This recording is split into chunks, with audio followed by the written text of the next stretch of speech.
Dear students, class 7 subject science chapter 7 और आज का टॉपिक जो हमारा वो है क्लाइमेट एंड एडाप्टेशन। हमने अपनी पिछली क्लास में क्लाइमेट के बारे में पढ़ा था। आज हम क्लाइमेट एंड एडाप्टेशन के बारे में पढ़ेंगे। Climate has a profound effect on living organisms.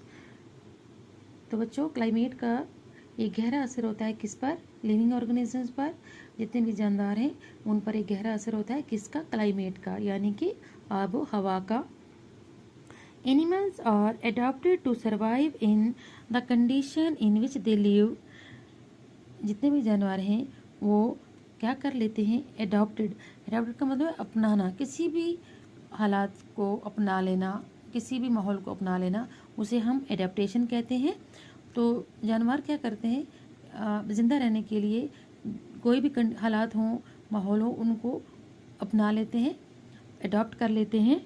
तो animals living in very cold and hot climate must possess special features to protect themselves against the extreme cold और हीट। तो जानवर क्या होता है बच्चे, रहते हैं कहाँ पर? बहुत ज़्यादा ठंडी जगह पर भी रहते हैं या ठंडे आबो हवा क्लाइमेट में भी रहते हैं। मस्ट पोजेस स्पेशल फीचर्स, तो इनमें कुछ खास किस्म के क्या होते हैं?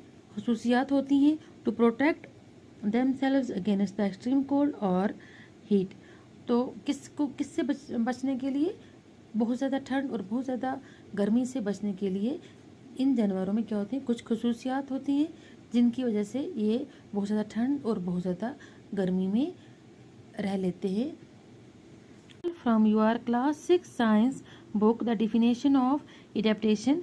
तो बच्चों, अगर आपको याद होगा तो हमने अपनी 6 क्लास में भी एडेप्टेशन के बारे में पढ़ा था। एडेप्टेशन के बारे में बताया था मैंने आपको कि एडेप्टेशन किसे कहते हैं, कैसे जो जानवर हैं अपने आप को अलग अलग क्लाइमेट में, अलग अलग जो कंडीशंस हैं उनमें कैसे अपने आप को ढाल लेते हैं, उन कंडीशंस को, उस क्लाइमेट को कैसे अडॉप्ट कर लेते हैं, अपना लेते हैं।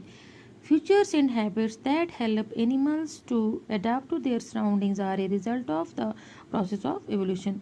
तो वो जो खुसूसियात होती हैं और कुछ आदत जो होती हैं जो क्या करती हैं? Help animals to adopt to their surrounding, जो जानवरों को क्या करती हैं? मदद करती हैं अपना क्या करने में, जो उनके इर्द गिर्द होता है, जो उनका माहौल होता है, जो कंडीशंस होते हैं उनको अपना लेते हैं। तो ये क्या होता है? Are a result of process of evolution. तो इसी कौन सा अमल शुरू होता है? एवोल्यूशन का अमल शुरू होता है, जिसे हम उर्दू में इर्तिका कहते हैं। इर्तिका का अमल शुरू होता है, तरक्की होनी शुरू हो जाती है जब वहाँ किसी भी आबो हवा में, किसी भी जगह में कहीं कोई जानवर हो, या हम यहाँ इंसानों की मिसाल दे सकते हैं, रहना शुरू हो जाते हैं। तो वहीं से किसका कौन सा प्रोसेस शुरू होता है? प्रोसेस शुरू हो जाता है, प्रोसेस ऑफ इवोल्यूशन जो है वो शुरू हो जाता है। Chapter 9 you will learn about the effect of weather and climate on soil. Chapter 9 में हम पढ़ेंगे कि क्लाइमेट और वेदर का सॉइल पे क्या असर होता है, इफेक्ट होता है। Here we will study the effect of climate on animals only. लेकिन इस चैप्टर में हम सिर्फ जानवरों पे क्लाइमेट का क्या इफेक्ट होता है उसी के बारे में पढ़ेंगे। In class 6 you have read about adaptations of animals to certain habitats. आपने अपनी 6 क्लास में बहुत सारी हैबिटेट्स के बारे में पढ़ा था, रिहाइश के बारे में पढ़ा था और बहुत सारे जानवरों के बारे में पढ़ा था कि कैसे वो अपने आप को उन हैबिटेट्स में अडॉप्ट कर लेते हैं। मिसाल के तौर पे हमने डिजर्ट हैबिटेट्स के बारे में पढ़ा था कि कैसे डिजर्ट्स हैबिटेट में जानवर जो हैं अपने आप को अडॉप्ट करते हैं, या हमने एक्वाटिक हैबिटेट के बारे में पढ़ा था कि पानी में कैसे जो जानवर हैं अपने आप को अडॉप्ट कर लेते हैं।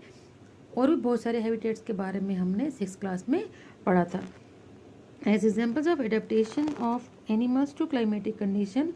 और इस सबक में हम कुछ क्लाइमेटिक कंडीशन के हिसाब से वी डिस्कस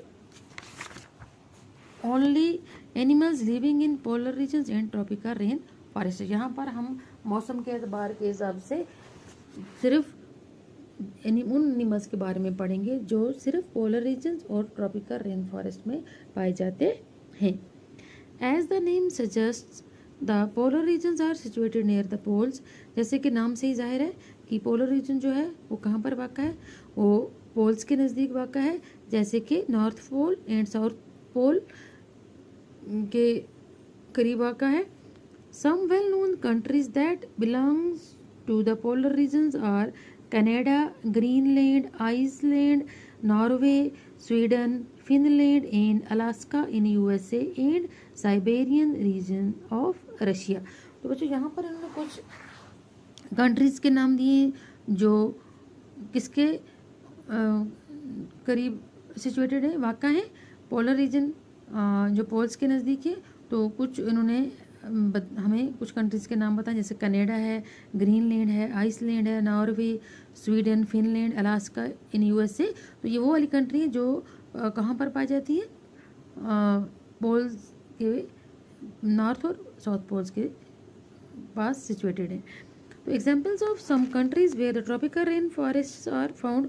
और दूसरा जो हमारा जो खिता रीजन है, जैसे कि ट्रॉपिकल रेन फॉरेस्ट जिसे हम कहते हैं, वो कहाँ पर पाए जाते हैं,